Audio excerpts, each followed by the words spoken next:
All right, everybody. We could have something important here. I was just on the YouTube, man. First of all, this story is nuts. Look at this. Somebody like crashed a car into a house at 100 miles an hour. It looks like a plane hit it. They made the house collapse. Like I've never seen. I didn't know a house brick house, that could collapse just by a car. And I figured the car would just go through and leave a hole. This is crazy. Anyways, I saw. Glad everybody's all right. I saw new revelation details of previously unknown money laundering into Jeffrey Epstein. So I googled Epstein money laundering. Let's see what we got. This is my first time reading it. Like it'd probably be for you. I hope there's no paywall for this one. I want to read them both, unless they're like there's overlap. Oh wow, this is really long. I'm not a professional, people. I am an amateur to the max, but I love trying to share the news with you. I'm trying my best. So no paywall. Man, these are really long articles. Okay, let's start it. I guess, let's just do it. It's going to take a while. It's been almost 4 months since the Department of Justice and Federal Bureau of Investigations concluded that releasing any portion of the 300 gigabytes that make up the so-called Epstein files would not be appropriate or warranted. Are you kidding me? Like, get the fuck out of here. Since then, 2 congressional committees that have been probing the government's handling of the Epstein case between 2005 and 2008 have started following Epstein's money. Well, thank God for Congress, because, the FBI, DOJ ain't going to do it. They're compromised.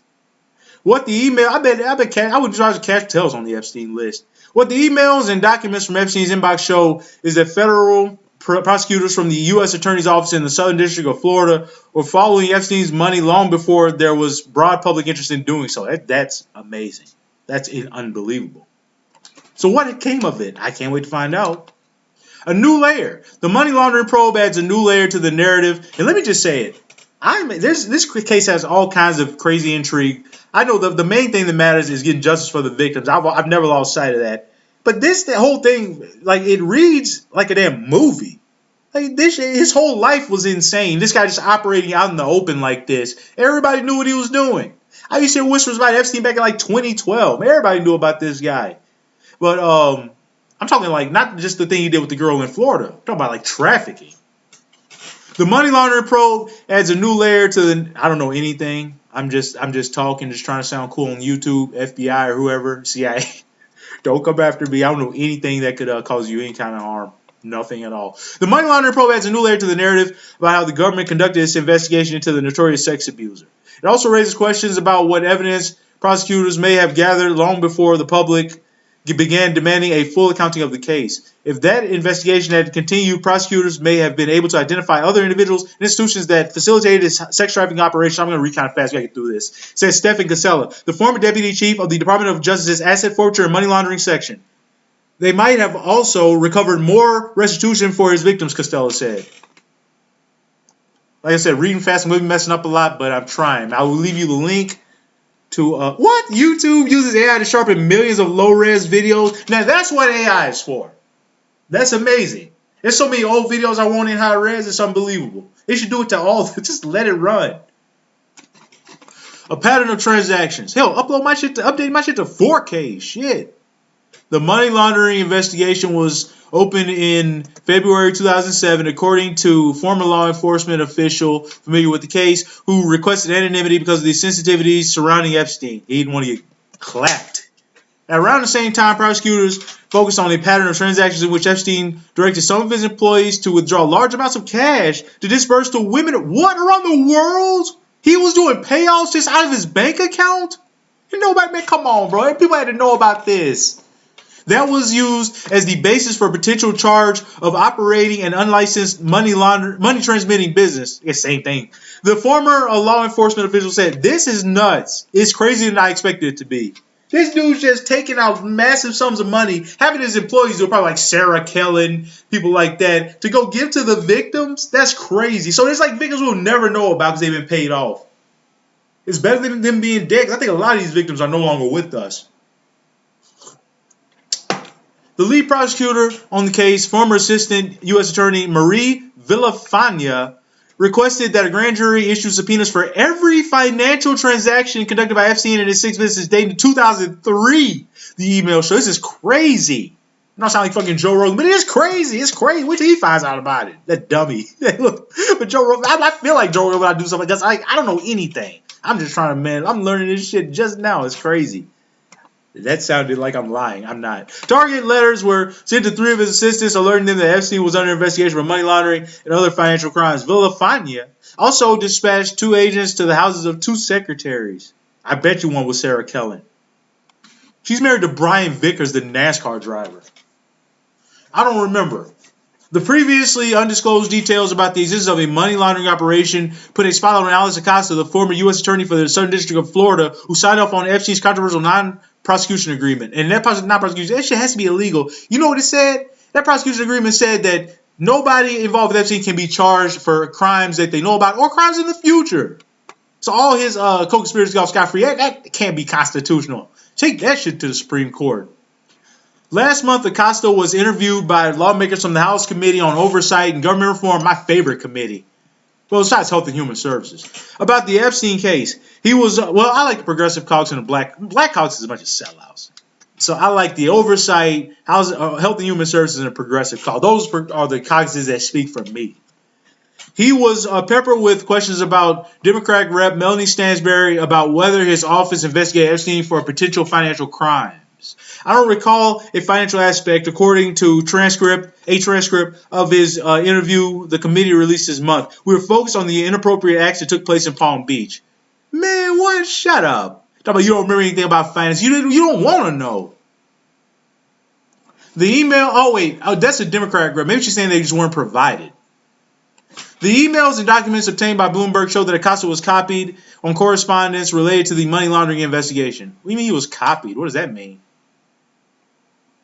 In the statement, shouldn't it be like he was briefed? Like he was copied? In a statement, I'm an English nerd, sorry. In a statement, Acosta's lawyer, Jeffrey Neiman, told Bloomberg that the existence of a financial probe would not be inconsistent with Acosta's statements to the committee. Back in 2006, this is a long article, I'm enjoying reading it, man. Back in 2006, Southern District employed over 200 attorneys and at any given moment, conducted countless investigations. Although Mr. Acosta approved the terms of the Epstein matter, he did not direct that investigation or any investigation for that matter. He said, covering his ass. A little CHA covering his ass. If evidence of financial wrongdoing existed, no agreement prevented the Department of Justice from proceeding. That's right, pass the buck. It's not on me. I was just the Attorney General for Florida or Southern District, whatever he did. Don't pass the buck to the DOJ. It's not on me. Everything in politics is just gang wars. Like they claim they gang. You're just like gang member. Everything in politics is a gang. We got red versus blue. Democrats are a gang. They hate the Republicans. Republicans hate the Democrats, and they protect each other. It's the same shit. And if the heat comes out on your head, like right now, Acosta will turn on his own. He'll say, "Oh, it wasn't me. Look at the DOJ. Look at whoever. Look at Christopher Wray. Look at fucking Pam Bondi. Look at Cash Patel. Who cares? Just don't look at me." Les Wexner. Oh, Les Wexner, that demonic fuck. Look at this. Man, I'm going to keep it clean. Try to. I'll try from here on out. Anyways, look at this guy. There's just some people I feel like you can look at and you're just like, man, this guy gives off just a pure evil vibe. And Les Wexner, man, just the way he dresses, the way he looks, I see evil in that man's eyes. One of the more remarkable disclosures from Epstein's inbox related to the money laundering investigation is that the revelation I'm sorry, I can't read for shit. And I'm excited too. I'm like a damn dog here. That in August 2007, Villafaña contacted Epstein's longtime wealth management client, Les Wexner, the billionaire businessman behind the brands Victoria's Secret and Bath and Body Works, about the investigation according to documents and emails. When Epstein and his attorneys found out about the outreach, they were infuriated.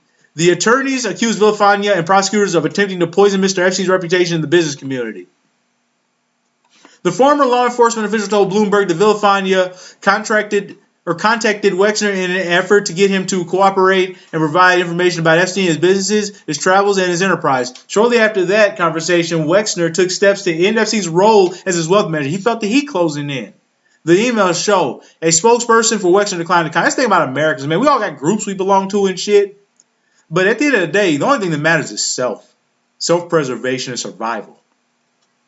This is how crazy. As Epstein reflected on his case, his emails about it became more frantic. In November 16, 2007, he sent one to Jimmy Kane, the former chief executive of Bear Stearns. This is where Epstein was employed. And like a financial advisor, stockbroker, something like that. And his friend, the psychiatrist Henry Jarecki, to run an initial pitch past them that he planned to send to his attorneys. Under the subject line, "This is how crazy," it contained a litany of grievances toward prosecution. You know we're going to read this email. We're almost done, guys. Let's read this long-ass email. 1. My team consists of professionals with over 250 years of criminal experience. In an abundance of care, we have also consulted with outside ethics experts, the former Justice Department officials. The clear and you... Why is it written like this? Like periods are like... He's like spaces between a comma? I can't read this. It's like it's insulting because like I'm just a massive English and grammar nerd. I'm not reading that. I'll leave a link for... Of course, there'll be a link for you to read. Prosecution memo. Like, I'm sorry, man. I just feel like it's beneath me to read that fucking email. I know emails aren't exactly formal or whatever, but show some, like, pride. In May 2007, Villafaña drafted a 53-page indictment and an 82-page prosecution memo, according to a 2020 Justice Department report that examined the integrity of the federal investigation. That report described Villafaña urging her superiors to move swiftly because she believed Epstein was continuing to sexually abuse her. Why was this not released or acted on? Instead, the report concluded she was stonewalled. This is the country. Just remember, next time they try to pass some censorship bill or some bullshit talking about what about the children, just remember they don't give a shit about children at all. This country, this government. She was stonewalled by senior officials at the office who saw her like it's COSA bullshit. That's got to go. They want to censor the fucking internet. They don't give a shit about kids and what they see.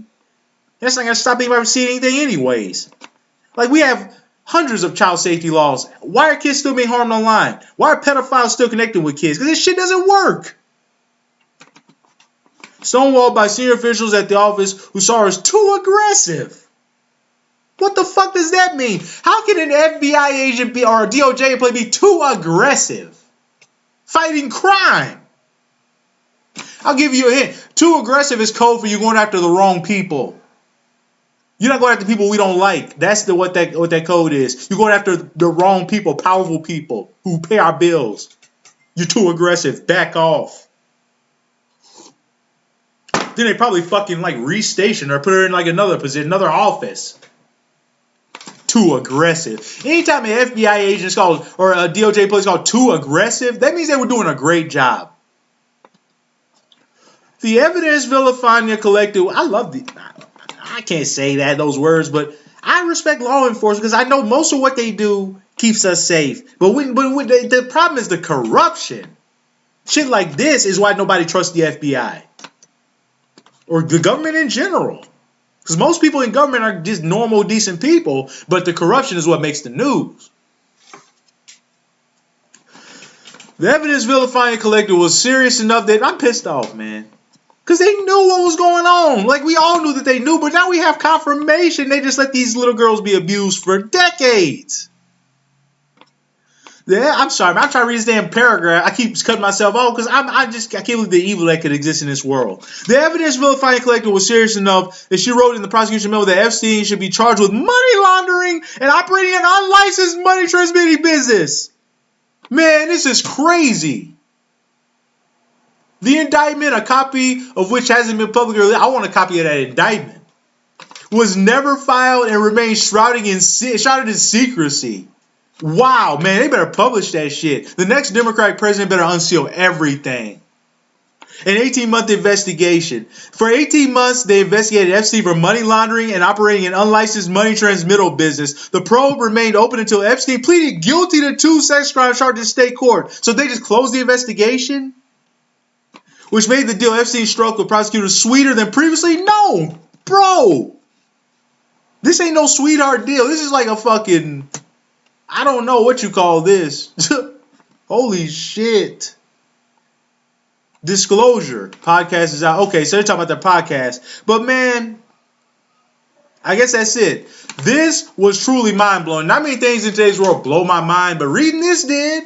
Because this motherfucker, we knew he was money laundering. The people that are really, tapped into the case, like, I got all the Epstein books and documentaries. I knew he was fucking money laundering. The fucking guy, he died recently. He used to be Epstein's partner. He went to prison for financial crimes. I can find his name right now.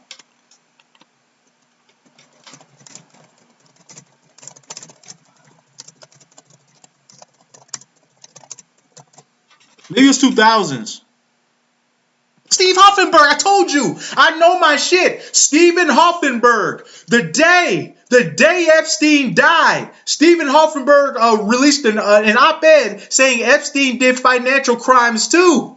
And then they changed the headline to "I just want to help the victims." I watch everything close. I'm not a fucking dummy like most Americans. I remember everything.